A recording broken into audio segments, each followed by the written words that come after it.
We're lucky to have Kathryn Cunningham here. Kathryn has had a career in management and aged care throughout not-for-profit organisations. She has a special interest in dementia. And so, Kathryn, I'd like you to come forward and tell us about our future.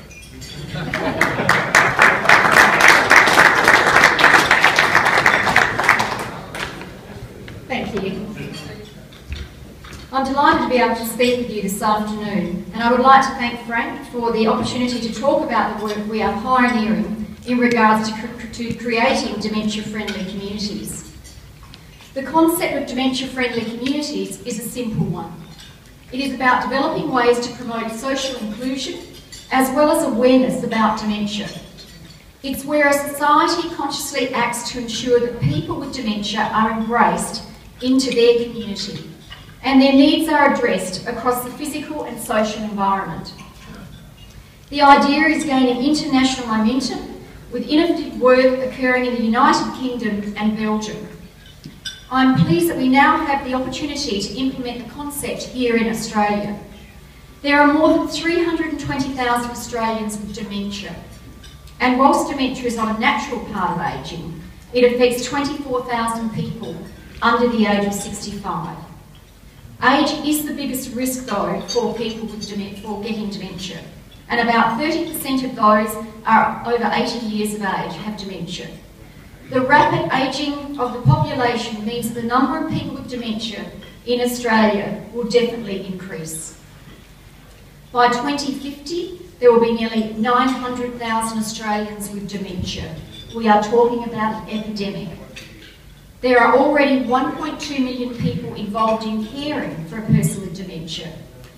And we need to realise that dementia is not just a medical condition. It also has profound social implications on not only the person, but the person that is caring for them and for family members. Often people just associate dementia with memory changes and forget how it can affect behaviours, communication, and most importantly, relationships. And also people have the impact of being impacted by just normal daily tasks. We know from talking and listening to Australians living with dementia that social isolation and stigma are two of the biggest challenges that they face in their everyday life. People often find that family and friends stop calling or visiting after they know that the person has been diagnosed with dementia. A study last year showed that 60% of those surveyed indicated that if they received a diagnosis of dementia, they would feel a sense of shame, and nearly half said that they would be humiliated by being diagnosed with dementia. Approximately 1 in 5 said they would feel uncomfortable spending time with a person with dementia. It is unacceptable for people to live in shame and be isolated from their community just because they have a diagnosis of dementia. In my view, promoting active social engagement in the community by people with dementia and their carers is the best way to ensure a better understanding of dementia, and also to dispel some of the myths around dementia. I believe the experience and advice of people living with dementia is fundamental to the development of dementia-friendly communities in Australia.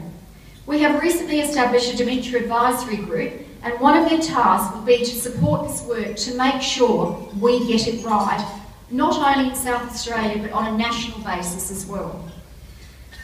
We are committed to achieving social change by working with communities to listen to them and listen to the needs of people with dementia, to hear their views about how communities and organisations can make their journey a little bit easier, to create opportunities to remain engaged with society and to make a contribution in a meaningful and supporting way. The concept of dementia-friendly community builds on these existing initiatives. Earlier this year, our President, Ida Buttrose, launched 2 publications that discuss our priorities and outline our direction around dementia-friendly communities. The first paper, Dementia-Friendly Societies, The Way Forward, outlines an active approach to better engage people with dementia in our communities. It is about treating people equally and with respect, regardless of their age, gender or disability.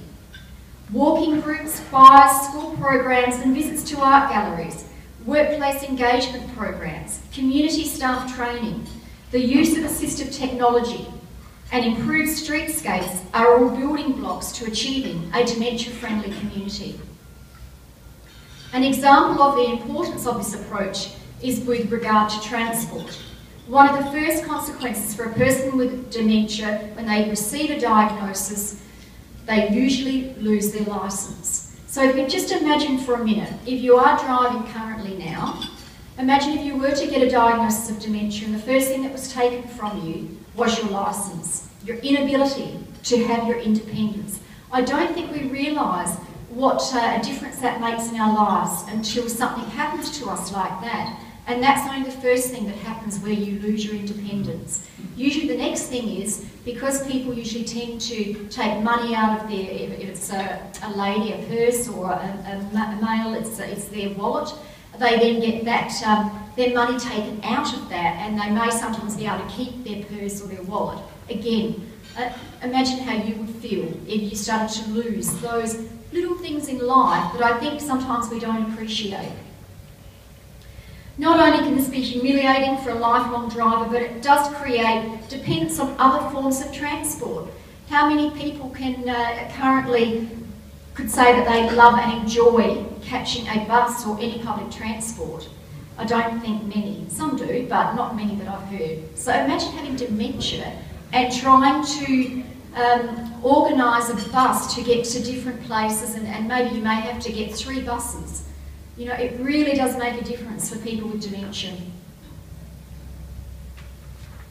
It is an important example of the importance of training for bus drivers, taxi drivers and emergency service workers in understanding dementia and communicating with people with dementia. Alzheimer's Australia, South Australia, has been very proud to launch and develop a web-based resource designed to help train these workers, as well as others in banking and retailing. And if you would like to know more information about this, you can look it up on the web, isitdementia.org.au. It is exciting that the concept of dementia-friendly communities is gaining grassroots momentum even within Australia.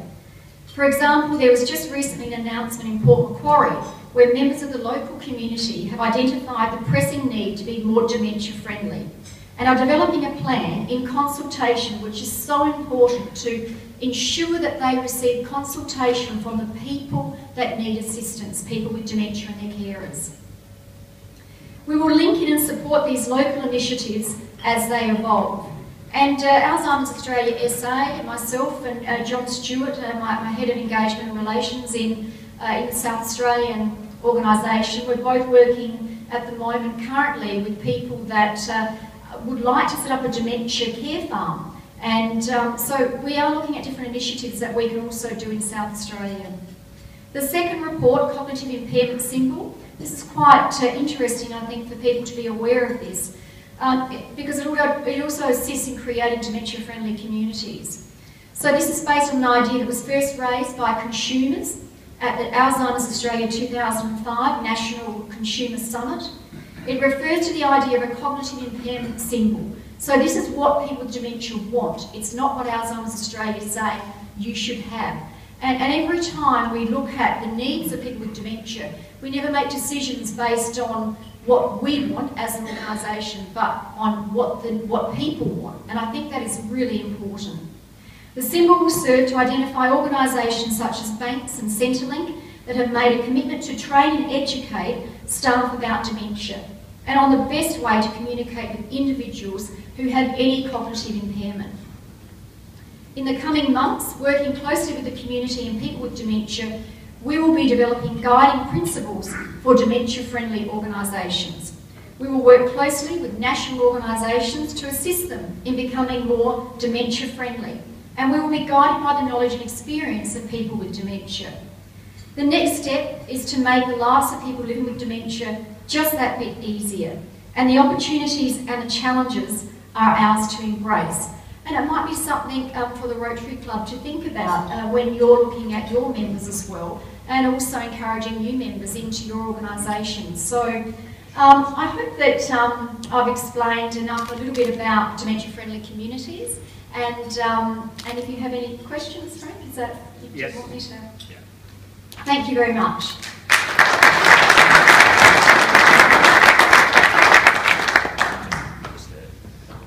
Thank you, Kathryn. This club is very much aware of the scourge of dementia in a future society. To the extent that we've actually committed to funding a PhD scholarship to address some of the issues associated with Alzheimer's, along with Australian Rotary Health and the Neurological Research Foundation. So I think you're talking to the right group about how we can do. We're delighted you want to take questions, and the hands going up everywhere. I'll take John Seaton first. Thanks. We enjoyed your talk. It was very, very interesting. We as a Rotary Club, along with other charitable organisations, donate funds to causes such as Alzheimer's. If the Rotary Club did so, can you tell us whether the funds will go into the day-to-day counselling or looking after of people with dementia, or does it go into research? And a second question is, we who donate funds to organisations like Alzheimer's for research don't very often get an update about what steps have been made to slow down dementia or avoid dementia or put it off until you're 105. Yes. Which I can't remember.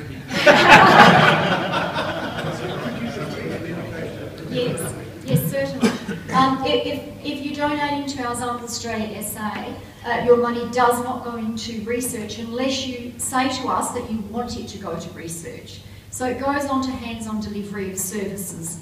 It may go into the education area. What I like to say to people, especially when we get larger donations, I actually ring people and say, look, we've had a couple of large donations of $20,000 over the last couple of years. For our organisation, that's quite a large donation. So I've actually rang the person personally and said, what would you like us to do with your money? And I think that's a really good way of relating to people. And for example, we put one $20,000 grant into our memory van that visits regional South Australia. Their spouse lived in one of the regions. So we have a governing body, if you like, that manages research from our national office. And all those donations, people actually want their money to go into research. So, that's Frank, with what you were saying with the scholarship, what Rotary is doing is absolutely fantastic to put that. We don't get a huge amount of money going towards research in South Australia. And then an update on the success of that research? Yes, so if you donate to Alzheimer's Australia, the research body, you should then receive updates from the national body. Chris? Thank you, Frank, and thank you very much for your address. Very interesting. My question, I think, is a simple one. Many people use the words Alzheimer's and dementia interchangeably. I think it's already happened this afternoon. Is that the case, or is one a special case of the other, or is there a difference? Yes, we often get this question. So Alzheimer's is a form of dementia. So the term dementia is the umbrella term, if you like, and there are so many different forms of dementia, Alzheimer's representing the majority of cases. John? I've enjoyed your talk. What actually causes Alzheimer's dementia? Because we hear about aluminium saucepans in days gone by. Yes, and deodorant and everything that you could possibly think of. Currently there is no known cause. Researchers are still working on it. Lots of theories and lots of ideas, but they cannot say to us at the moment what definitely causes a form of dementia, being Alzheimer's. So we were just talking at the table about that, all the research coming out. And I think, unfortunately, whilst it's fantastic that people are doing research and you don't want to discourage that, what happens is when the research is released, it's always released at very early stages. So what happens, our dementia helpline then receives hundreds of phone calls people having hope that this research that they've just announced will cure their dementia. And in most cases, you're looking at 5 to 10 years. Once that media release is out there, in most cases, they have not even trialled it on human beings. It's only trialled on a small sample of mice in most cases. So, you know, we do have some issues around, I suppose, the way the media present the research. John? We're still working on it. Some here would know I'm a bit of a diet fiend, being a vegetarian and bordering on vegan. What can you, this builds on your last comment, is there any evidence about the effect that diet has on the subject that you're alluding to at the moment? Yes, recently there has been some research that does show that it may, and the key word here is may, prevent dementia. There's no solid research to say that if you have a healthy diet, that you will not get dementia. So we do promote that a healthy brain means healthy body as well. So no different to heart disease. We really do promote, and we have Your Brain Matters, where we promote, you know, you can have apparently red wine is very good for you in moderation. Dark chocolate, so there's some really good things. Lots of exercise and, you know, making sure, there has been some research that correlates high blood pressure with dementia as well, so this might be helpful for anyone in the room because you can have high blood pressure at a young age as well. So if you do have high blood pressure, ensure that, or ensure you always get checkups, because diabetes, high blood pressure, there are definite links with those types of diseases and dementia. So if you can get your blood pressure under control at an early stage in diabetes, then there is research and evidence that would suggest that it would assist in if you did get dementia. David? A very interesting talk. Thank you. You used the word disability at least once. I can't remember if there's two. But is dementia a topic that will be covered by the proposed National Disability Insurance? Yes, and hence why I did use it a couple of years ago. You would never have heard me say disability and correspond that with dementia. We would never want to even do that because we really don't regard dementia as a disability. But the government now, with their new funding, have placed anyone under the age of 65 that have dementia under disability. Kathryn? That includes everybody in this room. Very interesting subject. Over the recent years, because of the more promotion of some of these diseases that many years ago we never heard of, there seems to be a younger generation being diagnosed. Yes. Is there any connection between life coming through the generations, like heart disease and everything? Well, there are a couple of areas there around younger people getting dementia. Firstly, there's a genetic type of dementia that you can get. So if anyone has a particular gene in their body, and a lot of people have had dementia throughout the family, they can get genetic testing and to find out whether their children will get dementia. There's familial dementia, where there are some people in the family that actually do, in generations, get it. And if you do have, you know, say a mother or father that's had dementia, there's a 20% high chance that you may get dementia. So, but it's not linked with heart or anything. Okay. Are we all done? Well, thank you, Kathryn, for that very interesting and a topic of great interest to our club. We encourage you to continue with your good work. And as a token of our appreciation, we will give you our very beautifully inscribed biro pen. Thank you. I will use that. But we will also give you a copy of our history, and there's a little video there that will tell you what the Rotary Club has been doing for 90 years. So thank you for coming and sharing your Thank you.